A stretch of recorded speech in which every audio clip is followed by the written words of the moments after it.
I'm taking y'all all the way down Auburn Avenue to learn the Black history of Atlanta today. And start off, that yellow house in the middle is the birth home of our most famous leader, Dr. Martin Luther King Jr. Pause if you need to read.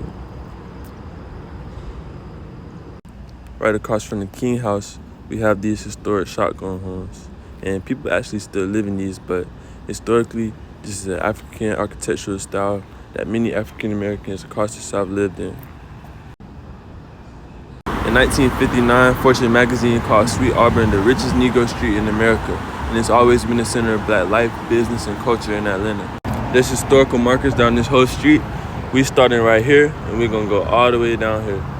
I'm here at Dr. King Memorial Park, a place of remembering, reflecting. We have the eternal flame here. We also have Dr. King's tomb right here in the pool.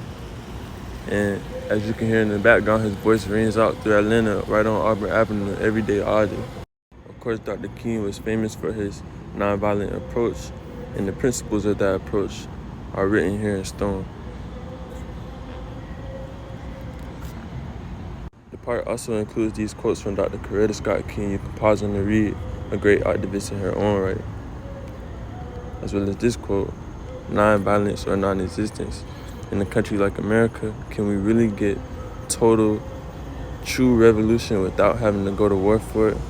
On the other side of the street, the park continues, as well as the new Ebenezer Baptist Church, as well as the historic church where Dr. Martin Luther King, as well as his father, led. This right here is the walk I'm taking y'all on right now. Spiritual health is an essential element to African American and African diaspora health, and the church in African America has always been a place of salvation, liberation, and freedom. Feel free to come visit.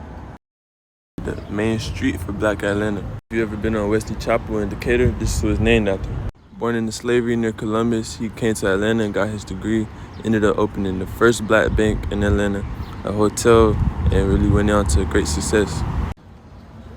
Next, we have Cox Brothers Funeral Home, which is a testament to the segregation of the United States, but as well as the self-independence of Black America. The Koch brothers went ahead and provided that service of funeral services to the African American community in Atlanta. And the building still stands, but you can see how it looks today. And who can tell me what this symbol is right here? This is the historic Brooks Funeral Home, and this is a real Auburn Avenue staple.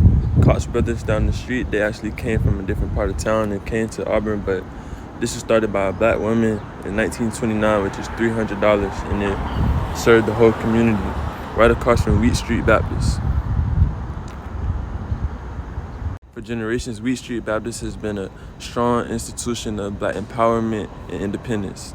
This block of Auburn between Hilliard and the highway used to be home to Shaw Temple AME Zion and St. Paul Episcopal Church, as well as the industrial school and fraternal organizations such as the Elks, Knights of Tabor, and the Prince Hall Mason. This Masonic temple is actually under construction at the moment. Right across the street once held the first African American library in Atlanta. This right here honors Alice Decker Carey, who was an influential leader in making sure that Atlanta got this first Black library. She wasn't even a native. Here's the current day headquarters of the Southern Christian Leadership Conference, organized by the likes of Ella Baker, Dr. Martin Luther King Jr., Bayard Rustin, and many other leaders who met right here on Auburn at Ebenezer to discuss our future. For part 3 of me taking y'all down Auburn Avenue to learn the Black history of Atlanta, we starting at Dodds Plaza in honor and remembrance of John Wesley Dodds, the mayor of Sweet Auburn. John Wesley Dodds, the mayor of Sweet Auburn, registered tens of thousands of people to vote and was elected the Grand Master of the Prince Hall Masons. These walls over here actually commemorate the Great Walls of Zimbabwe. This marker recognizes the impact of the highway being built and urban renewal on not only decline in Sweet Auburn, but across African America. I don't really want to put people on camera, but Dodds Plaza has really become a center of Atlanta's homelessness epidemic. Right here you see, this used to be something called Soul Food Road with lots of Black-owned restaurants. Today it's still home to Auburn Angel. Right here you can see the impact of the highway. This highway just took a whole block away from the city and then goes deep, deep throughout the city, and this is not nearly the only one. The top of the highway shows the many historic buildings that you'll see down Auburn Avenue, as well as old pictures and depictions of what life may have been like on Auburn.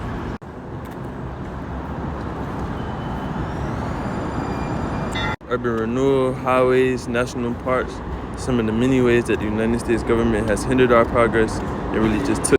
This corner of Jesse Hill Jr. and Auburn, we got a whole lot of history and a whole lot of development. Let's start with Bethel, the AME Church that birthed Morris Brown College.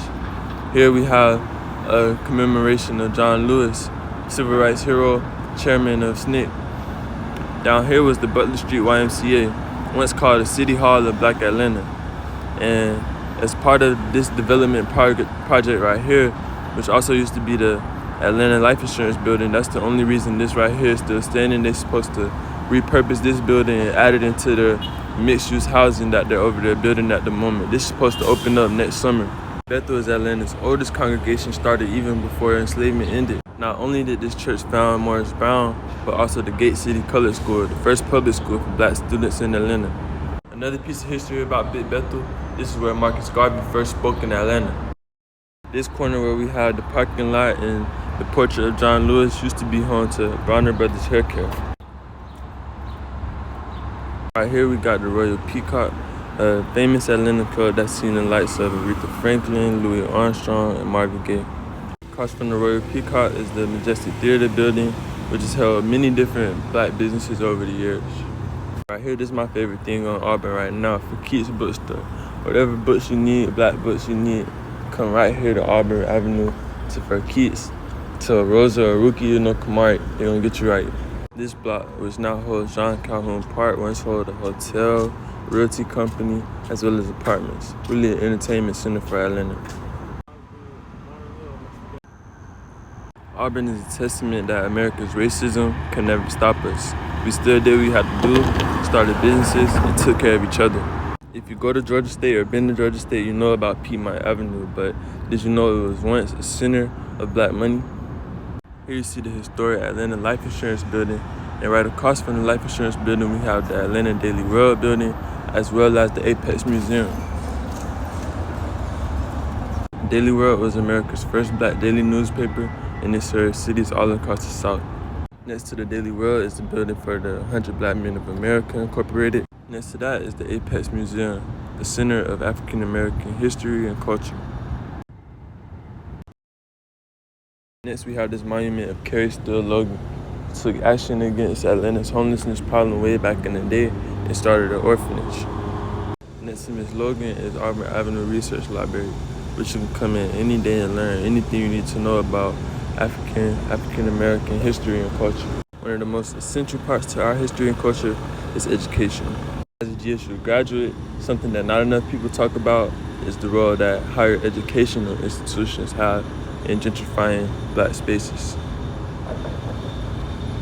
For generations, Atlanta has been a place of resettlement for people like me seeking better opportunities in America. This monument honors Reverend James Tate, who went from being born into enslavement to one of the most wealthy black men in Atlanta. Even with the black success on Auburn Avenue, things wasn't always pretty, and this man right here, Peyton Allen, was a big factor of getting things desegregated, such as the streetcars.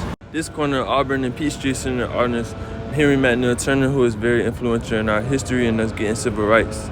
This marker notes that Mary Combs, a free black woman, was actually the first person to buy land in America of African American descent, and she actually ended up selling that land to acquire the freedom of her spouse. This marker next to Ridge Park remembers the Atlanta race riot when over 5,000 men went to 5 Points, a former slave mart, and attacked black American citizens in Atlanta. It also notes that newspaper lied about white men being raped by black men, which led to the riot. Thank y'all for taking this almost 2-mile walk of history down Auburn. Right here, after the park, is where Auburn transitions into Lucky Street and blends into the rest of Atlanta. I hope y'all learned something. Make sure you like, comment, subscribe, share, and come back for more.